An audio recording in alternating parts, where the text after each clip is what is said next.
బీహార్లో ఎన్నికల హడావిడి మొదలైంది. నవంబర్లో ఎలక్షన్లు జరిగే అవకాశం ఉండటంతో పార్టీలు గెలుపు వ్యూహాలకు పదును పెట్టాయి.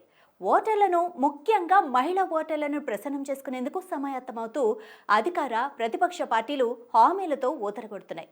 ఉచితాలపై వాగ్దానాలు ఇవ్వటమే కాదు, దరఖాస్తు ఫారాలను కూడా పూర్తి చేసేస్తున్నాయి.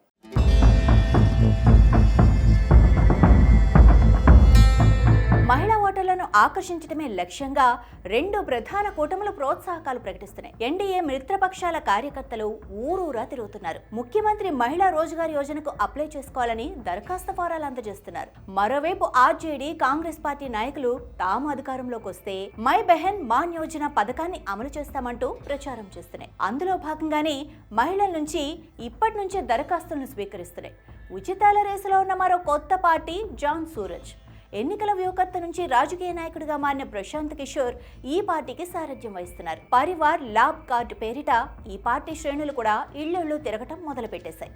ఆశ్చర్యం ఏంటంటే ఎన్డీఏ, ఆర్జేడీ ప్రజాకర్షక వాగ్దానాలను ఒకప్పుడు తీవ్రంగా విమర్శించిన పీకే ఇప్పుడు బీహార్లో ఎన్నికలకు ముందు తాను కూడా ఉచితాలపై ప్రచారం చేయటం. మహిళల్లో స్వయం ఉపాధిని ప్రోత్సహించడానికి ఈ మధ్య సీఎం నితీష్ కుమార్ మహిళా రోజ్గార్ యోజన పథకాన్ని ప్రవేశపెట్టారు. ఈ పథకం కింద రాష్ట్రంలోని ప్రతి కుటుంబంలో ఒక మహిళకు ఆర్థిక సాయం అందుతుంది. ఎన్నికలకు ముందే మొదటి విడతగా 10,000 నేరుగా లబ్ధిదారుల ఖాతాలో జమ చేయనున్నట్లు సమాచారం. రాష్ట్రంలోని 2.77 కోట్ల మంది మహిళలకు ఇవ్వనున్నట్లుగా కూడా తెలుస్తోంది. ఈ పథకానికి ఇప్పటికే 1 కోటి మందికి పైగా మహిళలు దరఖాస్తు చేసుకున్నారని తెలుస్తోంది. 6 నెలల తర్వాత అదనంగా 2 లక్షలు జమ చేస్తారు.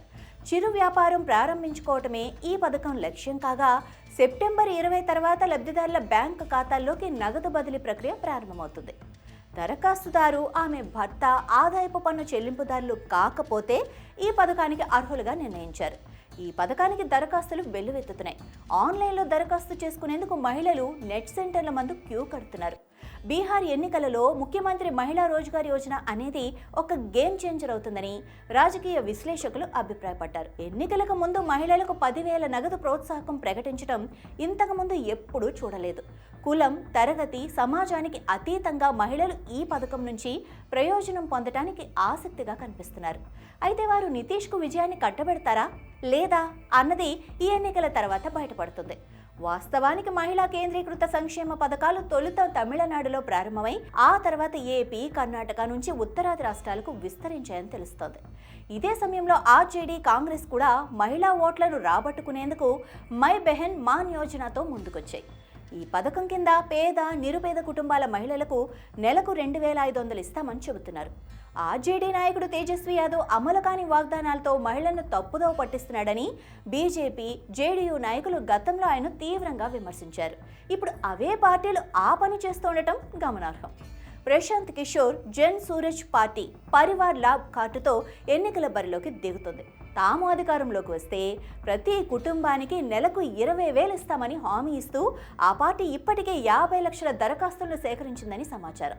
ఈ నెలాఖరులో ఎన్నికల కమిషన్ షెడ్యూల్ను ప్రకటించే అవకాశం ఉండగా ఎన్డీఏ అధికారికంగా ముఖ్యమంత్రి అభ్యర్థిని ఇంకా ప్రకటించలేదు.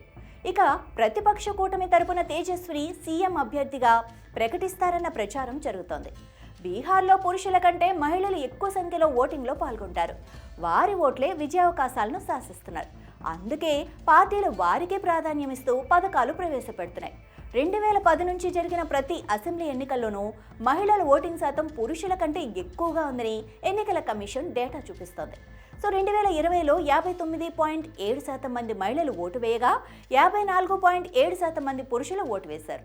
2015లో ఈ అంతరం 60.5% నుండి 53.3% వరకు ఉంది. 2010లో 59.6% నుండి 54.9% వరకు ఉంది. 50 నుండి 70 లక్షలకు పైగా పురుషులు పనుల కోసం బీహార్ను వదిలి వెళ్ళిపోతారు. పోలింగ్ రోజును మిస్ అవుతారు. కానీ ఇంట్లో మహిళలు తమ ఓటు హక్కును ఉపయోగిస్తారు. ఇది సహజంగానే మహిళల ఓటింగ్ శాతాన్ని పెంచుతుంది అని రాజకీయ పరిశీలకులు పేర్కొంటున్నారు. మొత్తం మీద మహిళా ఓట్లను ఆకర్షించే ప్రయత్నం ఇప్పుడు కొత్త ట్రెండ్గా మారింది. దీన్ని పార్టీలన్నీ కూడా ఫాలో అవుతూ ఉండటం ఇక్కడ గమనార్హం.